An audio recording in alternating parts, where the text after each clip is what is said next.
Greetings and welcome to the LuxExperience fourth quarter and full fiscal year 2025 earnings conference call. At this time, all participants are in a listen-only mode. Today's call is being recorded and we have allocated 1 hour for prepared remarks and Q&A. It is now my pleasure to introduce your host, Martin Beer, the Chief Financial Officer of LuxExperience. Thank you, sir. Please begin. Thank you, operator, and welcome everyone to the LuxExperience investor conference call for the fourth quarter and full fiscal year 2025. With me today is our CEO, Michael Kliger. Before we begin, we'd like to remind you that our discussions today will include forward-looking statements. Any comments we make about expectations are forward-looking statements and are subject to risks and uncertainties, including the risks and uncertainties described in our annual report. Many factors could cause actual results to differ materially. We are under no duty to update forward-looking statements.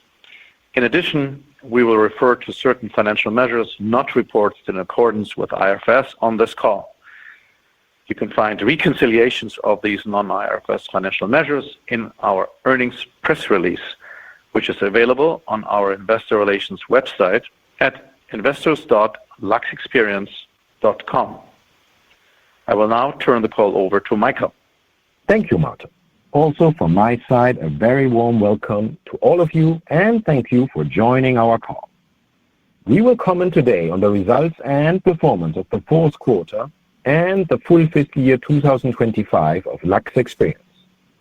As you know, we successfully closed the acquisition of YOOX Net-a-Porter on April 23rd. Under the new name LuxExperience, we now operate the leading global digital multi-brand luxury group.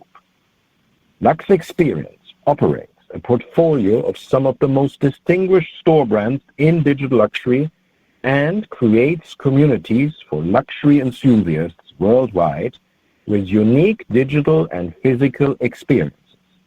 Mytheresa, Net-a-Porter, and Mr. Porter offer highly curated edits of the most prestigious luxury brands featuring women's wear, menswear, kids wear, fine jewelry and watches, as well as lifestyle products.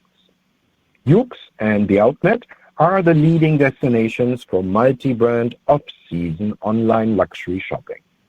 With the acquisition now complete, we will report going forward on the basis of a new segment reporting structure. The three segments are Luxury Mytheresa, Luxury Net-a-Porter and Mr. Porter, as well as Off-Price, which is comprised of YOOX and The Outlet. As the transaction closed on April 23rd, the performance of the two new segments were mostly driven by the previous management. But in order to provide a more comprehensive view of the underlying performance of the segments, we will comment for all businesses on the full 12-month period ending June 30th, 2025, even though our financial reporting for the LuxExperience Group reflects the contribution from the acquired businesses only for the period between closing and fiscal year end.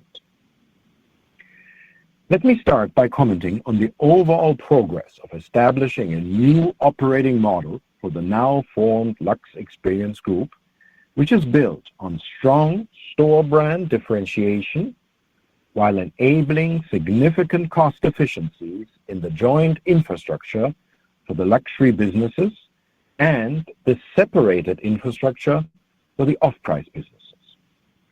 We managed to have a very fast start and have already made significant changes to the YNAB structure, processes, and infrastructure since the completion of the acquisition in April. We have initiated cost reduction actions across all operations functions. This relates to changes of the global warehouse footprint and fulfillment models, the customer service provider landscape, and a global renegotiation of carrier contracts, all yielding significant savings going forward for the group. The technology migration for luxury, as well as the simplification of a separate off-price tech stack, has also started, and we have fully validated our expectations for the time and effort needed that we had before the acquisition.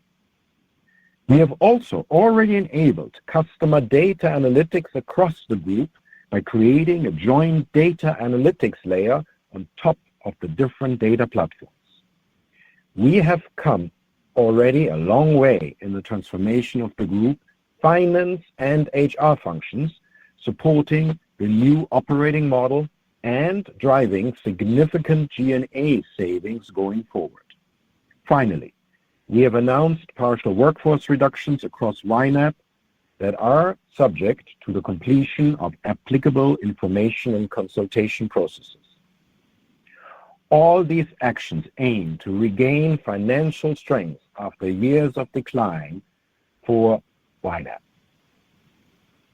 We are very pleased with the fast start of the transformation to leverage the scale and scope for strong growth and profitability for the whole group. Medium term, we expect therefore to reach euro 4 billion in net sales and an adjusted EBITDA margin of 7 to 9% for the group. LuxExperience is in a remarkable position to become the one and only destination for luxury enthusiasts worldwide. Let me now comment on the Mytheresa business, the main driver of our financial performance in fiscal year 2025. We are extremely pleased with the results of our Mytheresa business, confirming again our unique ability to deliver profitable growth despite ongoing macro headwinds. We clearly demonstrated the strengths of our business model, which focuses on wardrobe-building, big-spending luxury customers. In Q4 of fiscal year 25, we grew our net sales by plus 11.5% compared to Q4 fiscal year 24, and for the full fiscal year 25 by plus 8.9% compared to full fiscal year 24. This was an acceleration over the results of the third quarter, and we closed the year fully in line with our given guidance. In the United States, the Mytheresa business generated a net sales growth of plus 6.4% in Q4 fiscal year 25 compared to Q4 fiscal year 24. For the full fiscal year, the US accounted for 20.6% of net sales of our total business. In Europe, excluding Germany, we experienced an excellent net sales growth with plus 19.4% in Q4 fiscal year 25 compared to the prior year period. This growth of Mytheresa was again driven by our resilient and loyal top customers. The top customer base of Mytheresa grew by plus 3.6% in the fourth quarter compared to the prior year period. More importantly, the average spend per top customer in terms of GMV grew by plus 16.1% in Q4 fiscal year 25 versus Q4 fiscal year 24, and plus 15.9% for the full fiscal year 25. As a consequence of our successful strategy at Mytheresa, our top customers accounted for 3.8% of all customers in numbers, but for 42.6% in terms of total GMV in fiscal year 2025.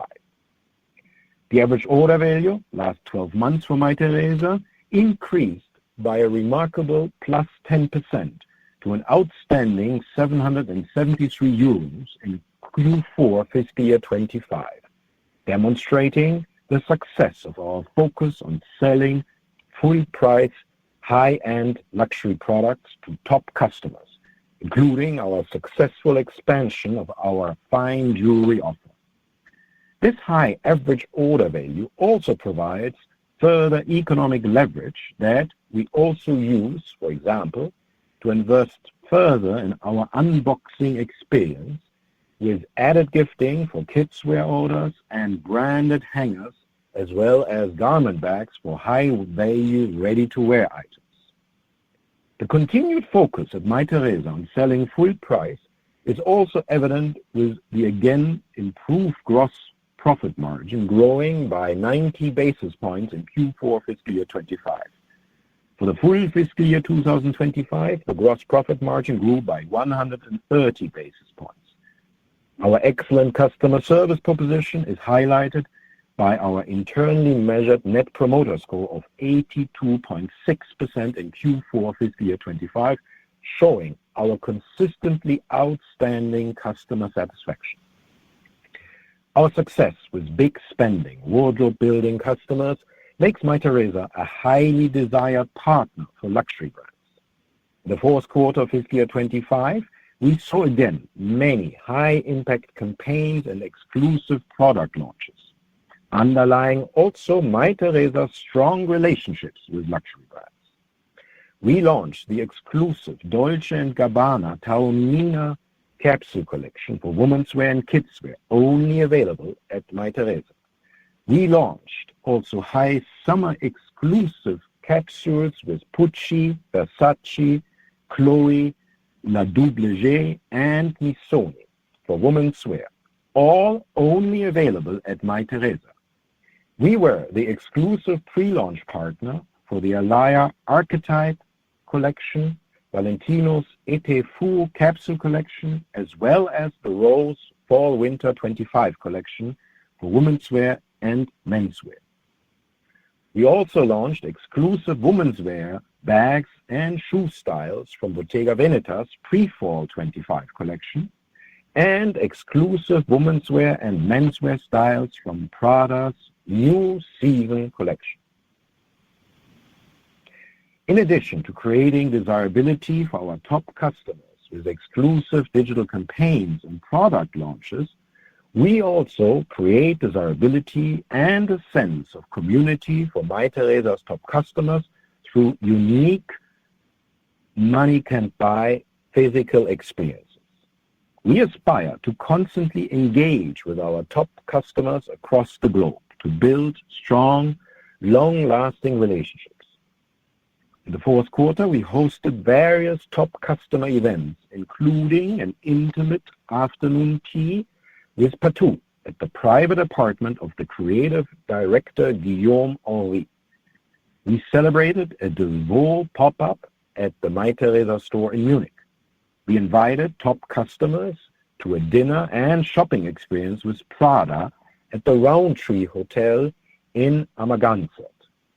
Further highlights in the United States included a private behind-the-scenes viewing of the Boston Ballet's rehearsal of Romeo and Juliet, and a private tour at the Frieze Art Exhibition at Hudson Yards, hosted in collaboration with Stone Island. In Shanghai, we created an unforgettable experience around Sarah Burton's debut runway collection together with Givenchy. In the spirit of being a community for luxury enthusiasts, we hosted a 2-day Taormina experience in Sicily with Dolce & Gabbana in attendance of Alfonso Dolce. We invited guests to a dinner at the famous San Domenico Palace and a Sicilian market experience at Taormina's Central Marketplace. Another highlight was our 2-day Rome experience with Acquazzura, including a private dinner at the Cinecittà Film Studio, attended by Edgardo Osorio, founder and creative director of Acquazzura. We also hosted a Mediterranean escape in Ibiza with Missoni, including a boat tour and pool party.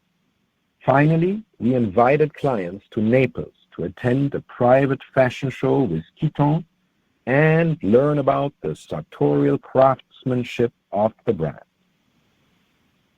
In summary, we are extremely pleased with the results of the Mytheresa business. We have demonstrated clear operational and financial leadership in an otherwise struggling sector, and we have also underlined that we have the expertise at LuxExperience to achieve profitable growth in digital luxury. Let me now comment on the luxury segment comprised of Net-a-Porter and Mr. Porter. As stated in our investor presentation in May, both Net-a-Porter as well as Mr. Porter are truly iconic digital luxury brands that have distinct high-end customers quite different from the Mytheresa customer base. Our key strategic priority will be to strengthen the unique identities of the brands and maintain the differentiation for Mytheresa. A renewed, clear focus on luxury customers looking for editorial inspiration and brand discovery, as well as a focus on full-price selling, will be fundamental for the turnaround at Net-a-Porter and Mr. Porter. Of course, reduced cost of operation will also be needed. In Q4 fiscal year 25, net sales declined by minus 8.9% versus Q4 fiscal year 24 and by minus 10.9% for the full fiscal year 25 compared to full fiscal year 24 for Net-a-Porter and Mr. Porter combined. The United States was minus 8% and Europe, excluding the UK and Germany, was minus 6.5%, saw similar decreases in terms of GMV in Q4 fiscal year 25 compared to Q4 fiscal year 24. While the overall top line declined, the average order value last 12 months increased by plus 14.5% to 811 euros for Net-a-Porter and Mr. Porter combined in Q4 fiscal year 25. The gross profit margin remained almost stable in Q4 fiscal year 25 for Net-a-Porter and Mr. Porter combined, compared to the prior year period. Going forward, the clear strategy will be on a renewed focus on high-end, big-spending customers and on full-price selling, both fully in line with our group strategy. The immediate priority after closing the acquisition has been to appoint highly experienced and strongly driven leadership teams at Net-a-Porter and Mr. Porter after years of decline. Both store brands now have outstanding, dedicated leadership teams in place. This needed change was done in record speed.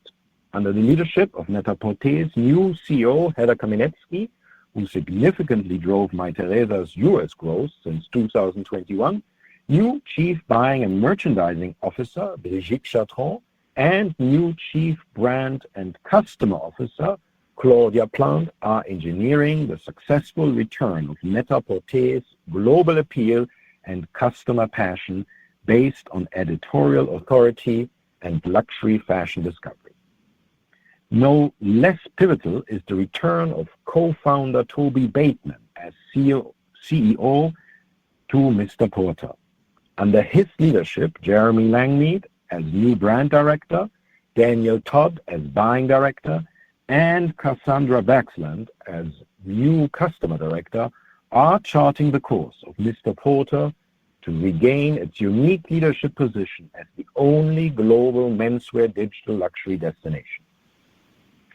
While we expect net sales to continue to decline in the short term for Net-a-Porter and Mr. Porter, based on a lack of marketing spend in the past as well as too little investments into the buying of attractive new merchandise, the new leadership team in place and a radical transformation program will soon bear fruit and create a much healthier and resilient business model. Lastly, let me comment on the off-price segment, comprised of LUXE and the outlet. Both store brands have suffered the most from a lack of dedicated resources, marketing spend, as well as low investments in attractive new merchandise. Furthermore, the off-price businesses shared infrastructure and resources with the luxury businesses, which did not really fulfill the needs of a lower margin off-price business model. As stated in May, only by separating off-price from luxury and by decisively streamlining the businesses will the vicious cycle of declining revenues and decreasing investments be stopped. In Q4 fiscal year 25, net sales declined by minus 17.4% for LUXE and the outlet combined. For the full fiscal year 2025, the decline was minus 13.2% compared to full fiscal year 24. The United States was minus 21.8%, and Europe, excluding the UK and Germany, was minus 15.6%, saw similar negative developments in terms of GMV for LUXE and the outlet for Q4 fiscal year 25 compared to Q4 fiscal year 24.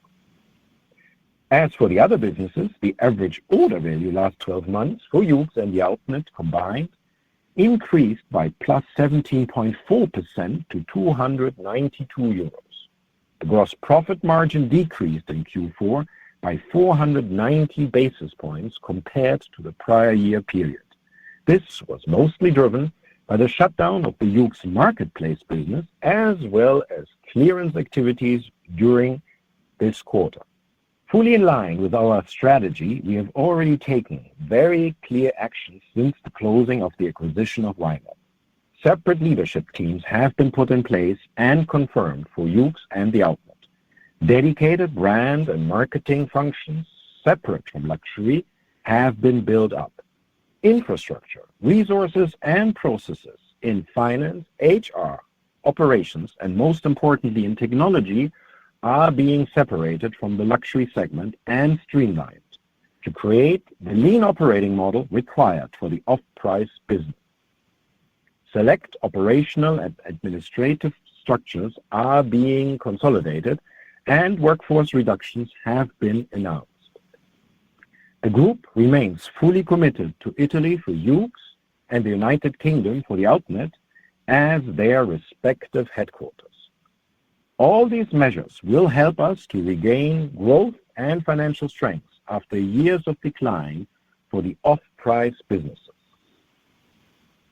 And now I hand over to Martin to discuss the financial results in detail. Thank you, Michael. As explained by Michael, we report across three segments: Luxury Mytheresa, our legacy business; Luxury NAP and Mr. P, which is comprised of Net-a-Porter and Mr. Porter; and Off-Price, which consists of YOOX and the Outlet. As the transaction closed on April 23rd, 2025, and our fiscal year ended June 30th, our financial reporting for our LuxExperience Group reflects the contribution from the acquired businesses only for the period between closing and fiscal year end. We will refer to these as reported figures. To provide a more comprehensive view of the underlying performance of the segments and the combined business group, we will also report on certain key metrics of the new segments and the LuxExperience Group on an illustrative basis, reflecting the full last quarter and full 12-month period ending June 30, 2025. I will now review the financial results for the fourth quarter and full fiscal year ended June 30, 2025 on a segment basis and highlight specific developments that influenced each segment's performance. Following that, I will review the consolidated financial results for LuxExperience at group level and will then provide an outlook for fiscal year 26 and the medium term. Unless otherwise stated, all numbers refer to euro. Let's begin with the performance of our Mytheresa business. During the fourth quarter, covering April to June, Mytheresa's net sales increased by plus 11.5% to 248.9 million. For the full fiscal year, net sales grew by 8.9% to 916.1 million, in line with our guidance. GMV grew by plus 11.1% in the quarter to 265.9 million and to 988.5 million in the full fiscal year, a growth of plus 8.2%. Mytheresa's gross profit margin increased by 90 basis points from 47.4% in the prior year quarter to now 48.3%, with our continued focus on full price sale. This marks the fourth consecutive quarter of margin expansion. For the full fiscal year 25, the gross profit margin increased by 130 basis points to 47% from 45.7% in the prior year period. I will now briefly review the cost line developments. The shipping and payment cost ratio improved by 180 basis points in the fourth quarter from 14.7% to now 12.9%. The reduction is a result of our continuous focus on improving unit economics. mostly driven by an increase in AOV and lower return rates. In the full fiscal year 25, the shipping and payment cost ratio decreased by 110 basis points to 13.6%. While the marketing cost ratio saw a slight increase both in the quarter and over the full fiscal year, the selling, general, and administrative SG&A cost ratio decreased. In Q4 of fiscal year 25, the SG&A cost ratio stood at 13.4% as a percentage of GMV, decreasing by 70 basis points from the prior year quarter. For the full fiscal year, the SG&A cost ratio decreased by 40 basis points to 13.6%. In Q4 of fiscal year 25, the adjusted EBITDA margin expanded by 180 basis points from 4.7% to now 6.5%. For the full fiscal year 25, the adjusted EBITDA margin increased by 180 basis points to 4.9%, with an adjusted EBITDA of 44.6 million, in line with our given guidance. Key drivers were our increasing gross profit margin and better unit economics through diligent cost management in all our cost lines. To be able to continuously improve our profitability, even in challenging times for the overall industry, shows the resilience of our business model and the value of our positioning. Our inventory levels at Mytheresa stayed flat compared to the previous fiscal year end, despite double-digit top-line growth. During Q4 of fiscal year 25, Mytheresa had a positive operating cash flow of plus 17.6 million. For the full fiscal year, Mytheresa also had a positive operating cash flow of plus 3.6 million. In sum, Mytheresa outperformed its peers with double-digit top-line growth and improving its profitability. In Q4 and for the full fiscal year 25, we proved again that we are the best operator in digital luxury and are ideally positioned to fortify the leadership position of LuxExperience along its three segments. Let me now comment on the luxury, Net-a-Porter and Mr. Porter segment in more detail. In the fourth quarter of fiscal year, net sales decreased by minus 8.9% and minus 10.9% LTM on an illustrative basis. As Michael outlined, this development is driven by a lack of targeted marketing and merchandise strategy and is being readjusted by the new leadership in place. This was anticipated and is reflected in our overall budget plan. The average order value on an LTM basis increased by plus 14.5% from 708 to 811 euros.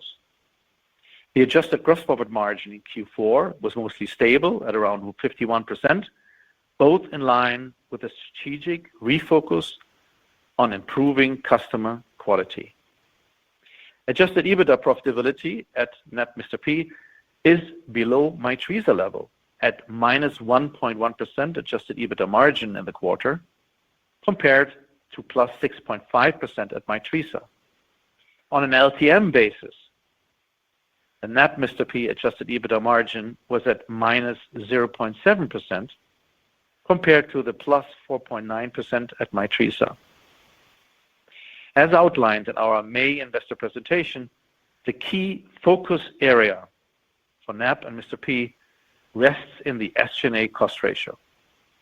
In Q4, the SG&A cost ratio at NAP Mr. P was at 24.6%, with now also integrating IT development costs into operating expenses instead of CapEx, the same way we have treated IT development costs at Mytheresa.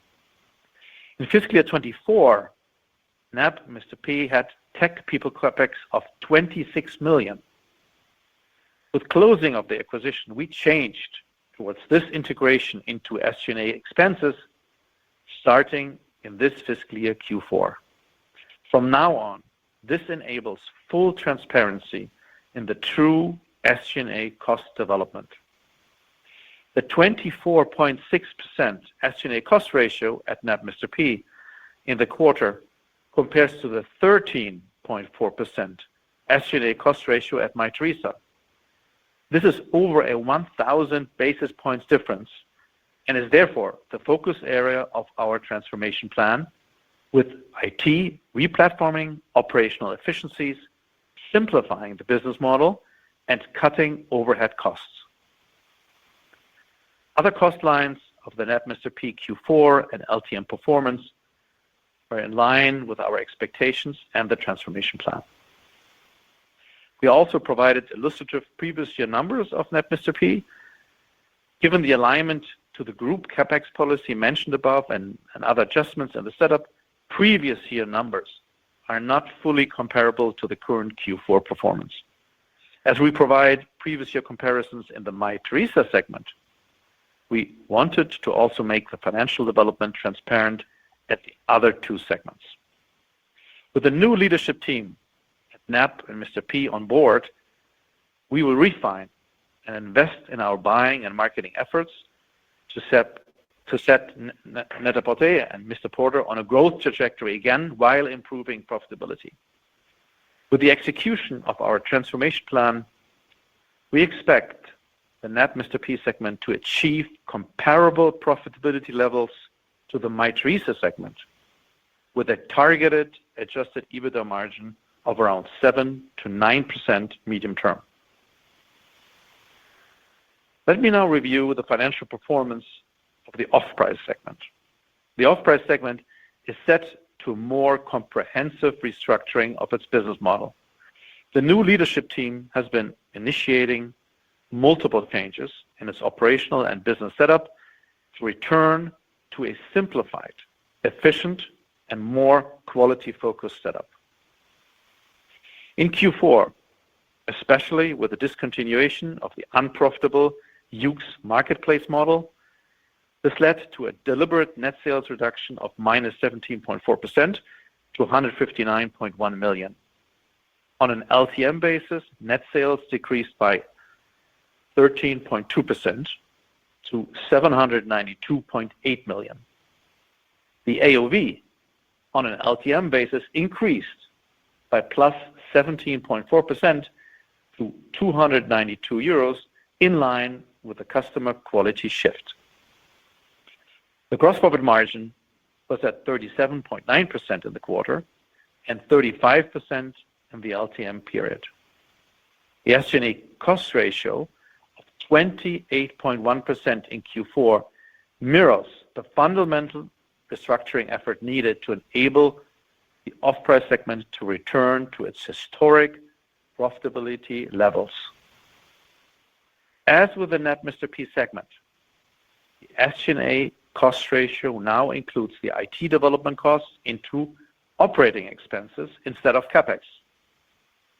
In fiscal year 24, off-price had tech people CapEx of 18 million euros. We're starting to drastically simplify the operating model and to capture efficiencies in its IT and operational setup and corporate overhead. In this current state, the off-price segment experienced an adjusted EBITDA margin in Q4 of minus 17.9% and minus 12.1% on an LTM basis, in line with our expectations and the long-term plan. With the execution of our defined transformation plan, we expect to return to adjusted EBITDA profitability of the off-price segment in 18 to 24 months. In Q4, the two new segments, Net Mr. P and Off-Price, had combined a negative operating and investing cash flow of minus 46.6 million. For the full fiscal year 25, those two segments had an operating and investing cash flow of minus 4.6 million, driven by low inventory intake and low marketing investments. With the measures of the transformation plan, coupled with investments in marketing and net working capital buildup, fiscal year 26 will be a cash consumption year for LuxExperience. Now that we've reviewed the performance of our individual segments, Let's take a look at how these results translate into our group-level financials for LuxExperience. When we refer to reported numbers, it is our financial reporting reflecting the true contribution from the acquired businesses between closing and fiscal year end. When we refer to illustrative numbers, it is reflecting the contribution of the acquired businesses as if they were part of the group for the full periods presented, but excluding acquisition accounting and OFS and Fengmao businesses that are being wound down. For the full fiscal year 25 ended June 30, reported group GMV amounted to 1.3 billion.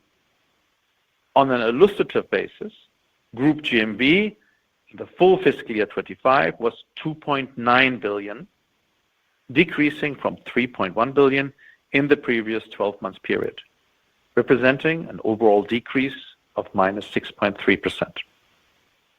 Reported group net sales amounted to 1.3 billion for the full fiscal year 25. On an illustrative basis, net sales were 2.8 billion compared to 2.9 billion in the comparable period, resulting in a decrease of minus 5.9%. Reported group adjusted EBITDA for the full fiscal year 25 amounted to plus 44.2 million at an adjusted EBITDA margin of 3.5%. This higher reported group adjusted EBITDA in comparison to illustrative numbers is mostly driven by effects from acquisition accounting. On an illustrative basis, group adjusted EBITDA was minus 15.3 million in Q4 of fiscal year 25 and minus 58.7 million for the full fiscal year 25. The adjusted EBITDA margin was minus 2.3% in Q4 and minus 2.1% for the full fiscal year. At the end of the full fiscal year 25, reported group inventory stood at 1,020 million, with net working capital at 814.4 million. Reported group operating cash flow for the fiscal year was minus 30.6 million. On an illustrative basis, including all three segments, operating and investing cash flow for the last 12 months was minus 2.3 million, driven by significantly reduced inventory intake at NAP, Mr. P, and Off-Price. The group ended the fiscal year with a cash position of 603.6 million and additional access to an undrawn revolving credit facility of 179.8 million. LuxExperience has a strong balance sheet with 1.8 billion of current assets, mostly inventories and cash, almost no bank debt, and an equity ratio of 59%. Let me now talk to the financial outlook of LuxExperience based on the most recent near-term and medium-term expectations.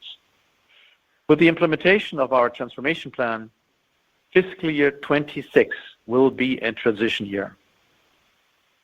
In addition, given the persistent uncertainties on the direct and indirect U.S. customs effects on worldwide customer sentiment, we look at the next 12 months with prudent conservatism.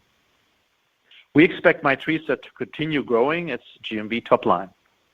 NAP Mr. P will still need fiscal year 26 to readjust its buying and marketing strategy and will therefore still slightly decline in GMV. Off-Price in fiscal year 26 will continue the restructuring of its operating and business model. We therefore expect GMV at Off-Price to continue to decrease considerably. In sum, and in fiscal year 26, LuxExperience at group level is expected to have a GMV at around 2.5 to 2.9 billion. Medium term, we expect LuxExperience to return to 10 to 15% annual growth rates. Given the uncertainties in the market mentioned earlier, and fiscal year 26 being a transition year, we expect in fiscal year 26 comparable profitability levels to fiscal year 25. In sum, LuxExperience at group level is expected to report an adjusted EBITDA margin between -4% and +1%.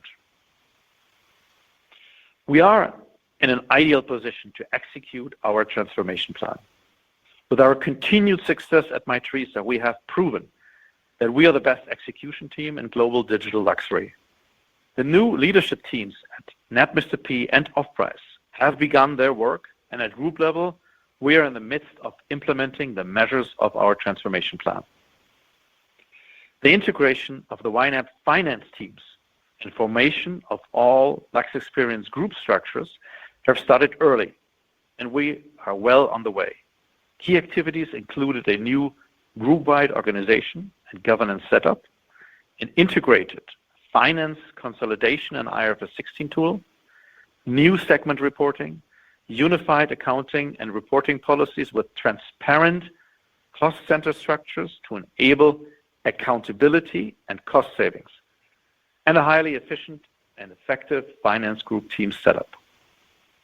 The statutory and group audits for fiscal year 25 under strict PCAOB guidelines are progressing well, and we expect to file our 20F as planned end of October. The full execution of the transformation plan, which includes operational adjustments, technology platform integration, and organizational alignment, is already fully funded and with additional leeway, with a 555 million cash injection of Richemont at closing.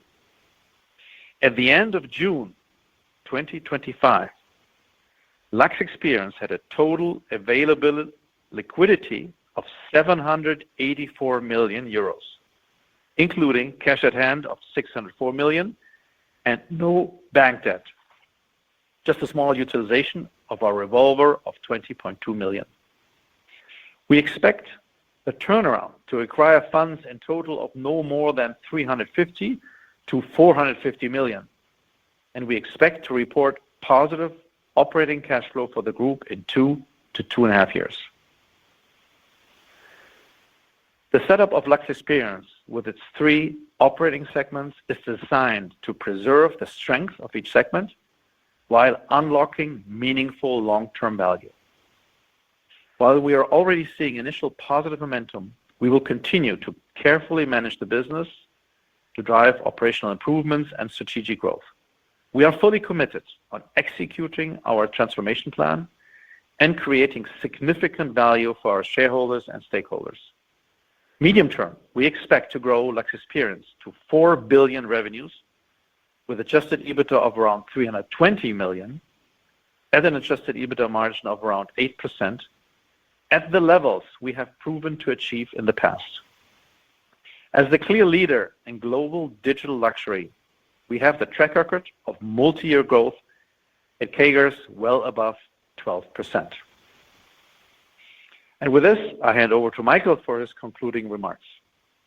LuxExperience is in a remarkable position to become the one and only destination for luxury enthusiasts worldwide, bringing together some of the most iconic brands in digital luxury retail. The outstanding performance of Mytheresa shows our unique ability to deliver continued success in digital luxury. We will bring these capabilities and our successful approach to the new store brands. We managed to have a very fast start and have already made significant changes to the YNAP structure, processes, and infrastructure since the completion of the acquisition in April. We will leverage the scale and scope of the newly formed group for efficiencies and value creation across the business segments. By building a community for luxury enthusiasts worldwide and creating desirability through digital and physical experiences, we will continue to generate enormous value for our customers, brand partners, and shareholders. And with that, I ask the operator to open the line for your questions. We will now begin the question and answer session. Please limit yourself to one question and one follow-up. If you would like to ask a question, please raise your hand now. If you have dialed into today's call, please press *9 to raise your hand and *6 to unmute. Please stand by briefly while we compile the Q&A roster.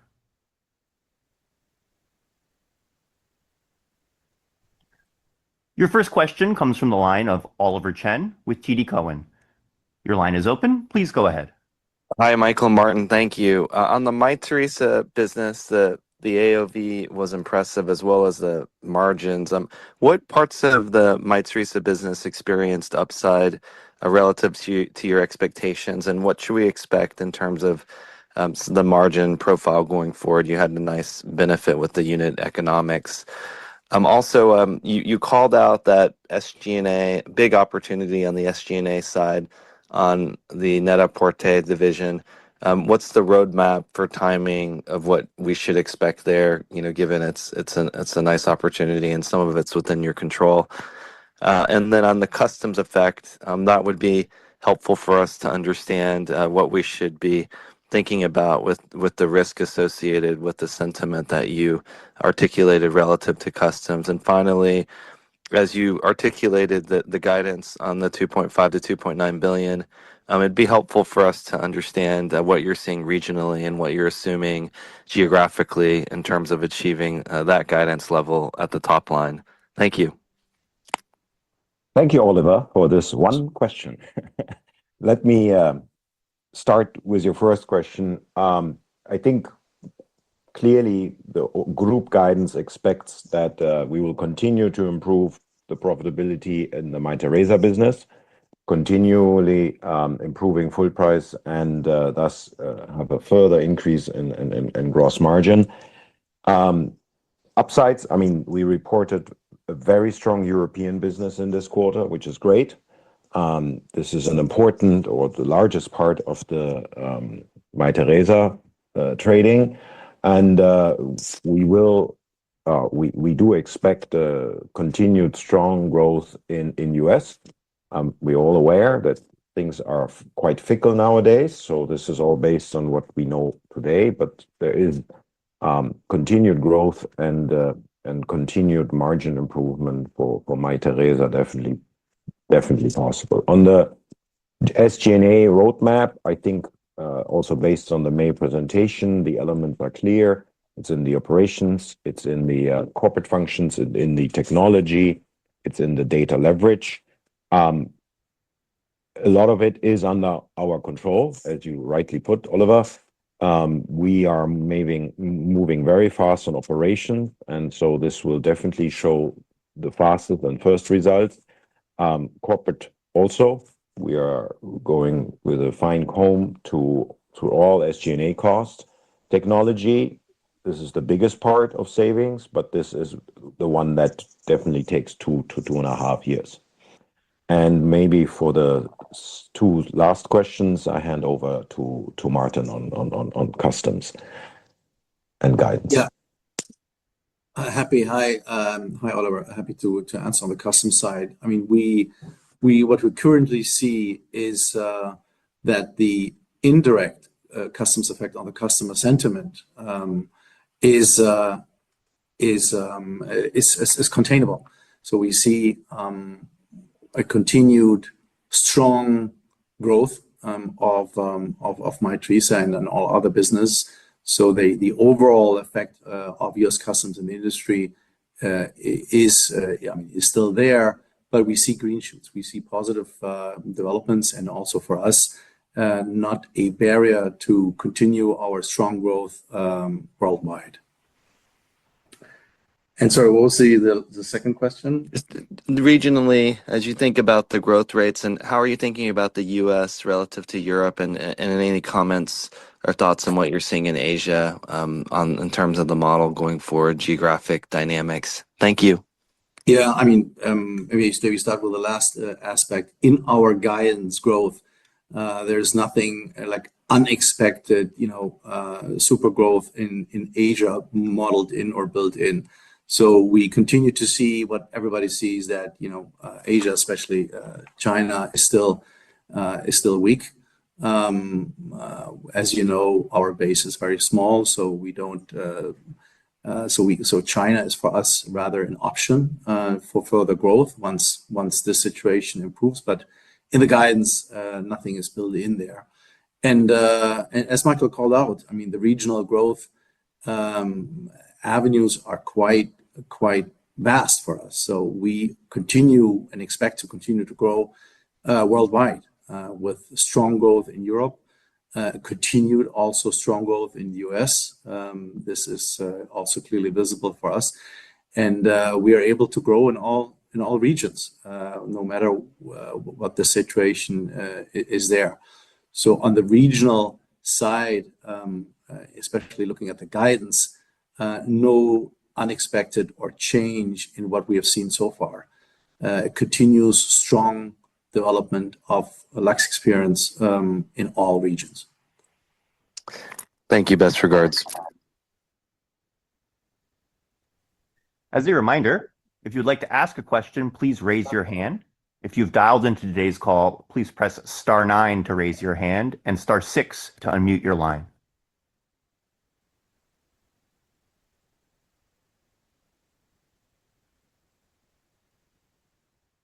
We have a follow-up question from the line of Oliver Chen. Please go ahead.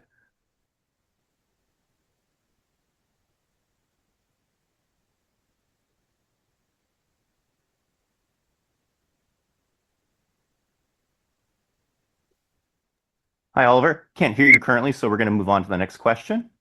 Next question comes from the line of Blake Anderson with Jefferies. Your line is open. Please go ahead.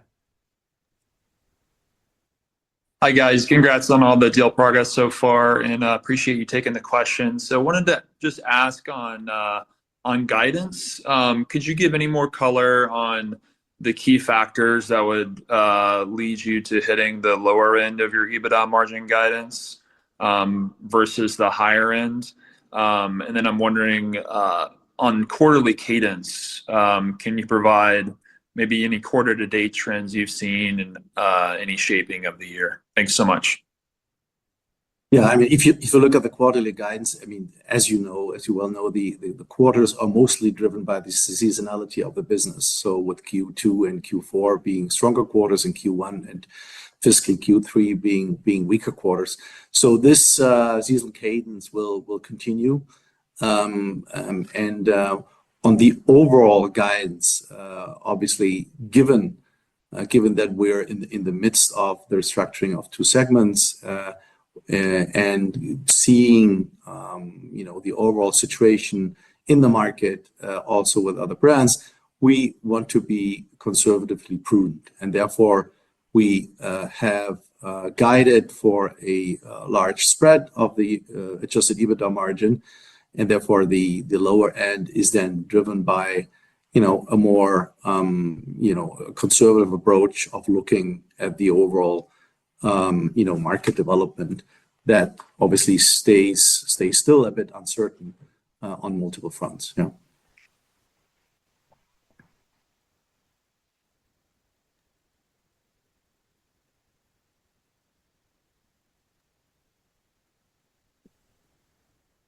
Thank you. As a reminder, if you'd like to ask a question, please raise your hand. We have a follow-up question from Oliver Chen. Oliver, please ensure your line is unmuted. Hi, thanks a lot. Appreciate that. On the details on Net-a-Porter, you mentioned a couple of issues regarding inventory as well as demand creation on the marketing side. What's the timing and roadmap on both of those opportunities? It looks like they're definitely impacting the margin. Thanks. Well, as you know, there is a significant lead time in terms of changing assortment, improving the buy. So we have a strong new buying director in place. He's in the market. So the fall/winter 26 is the assortment that is now being bought.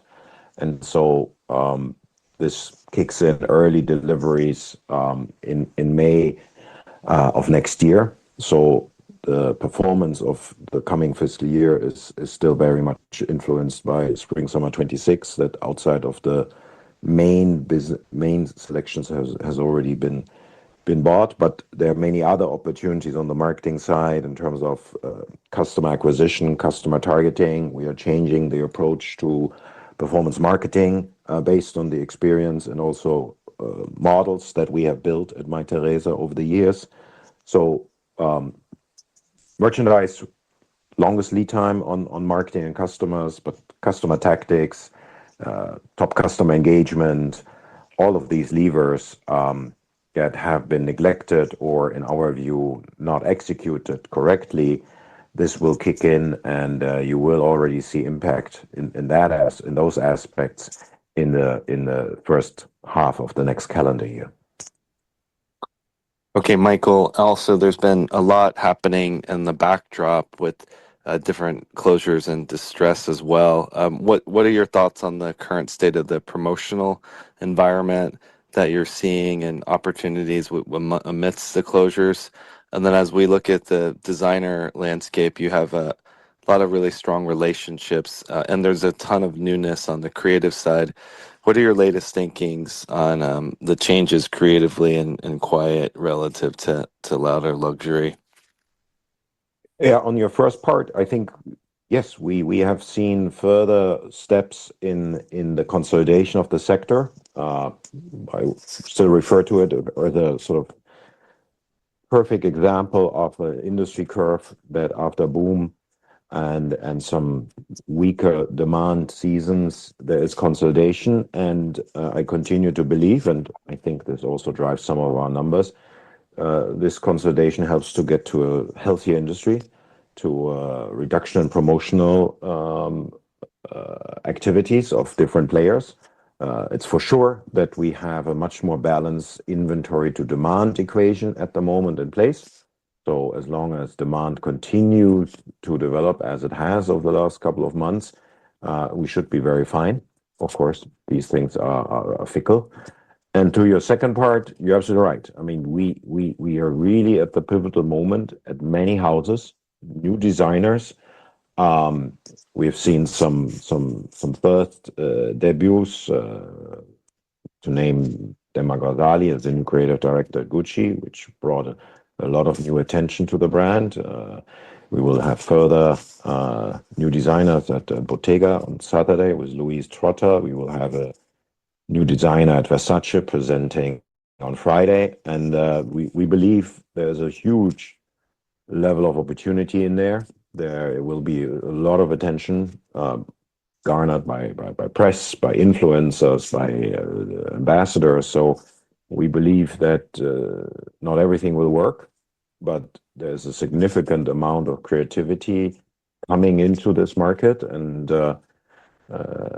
that's what it needs. And so we're really looking forward to it, and our buyers are ready to jump in when they see opportunities, when they see attractive merchandise, as outlined by Martin. We are in a position to put dollars behind it if we believe there is a strong trend in the market.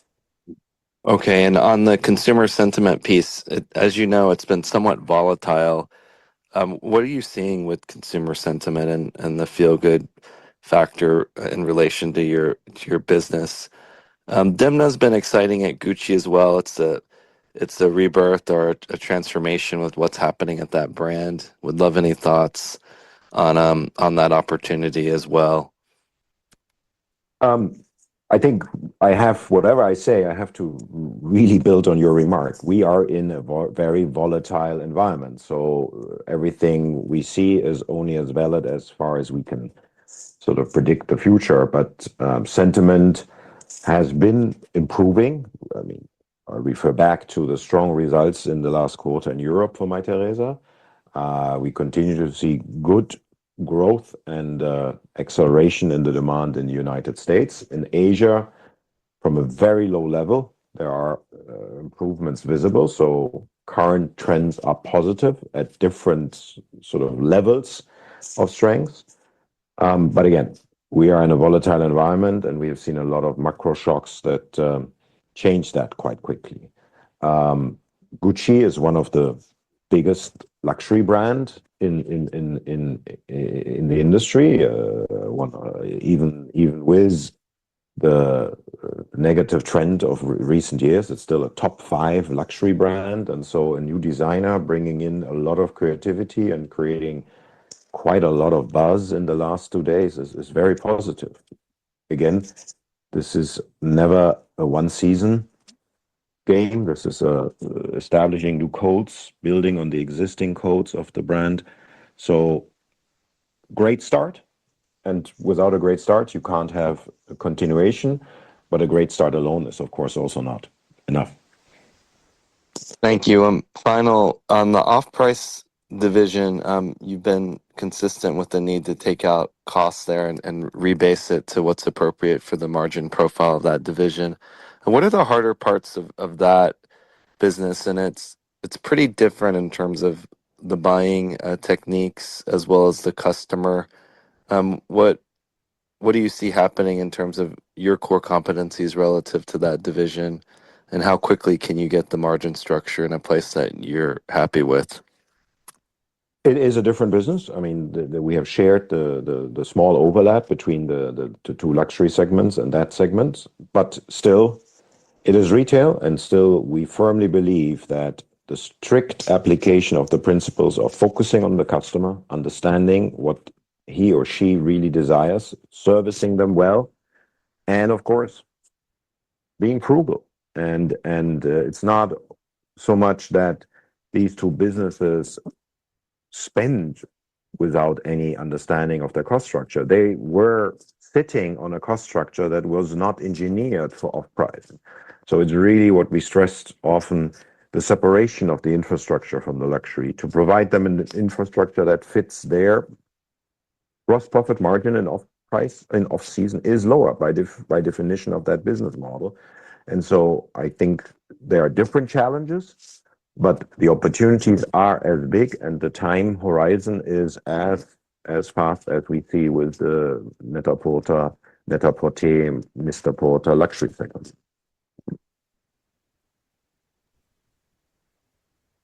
Thank you. There are no further questions pending at this time. This concludes today's call. Thank you for attending. You may now disconnect.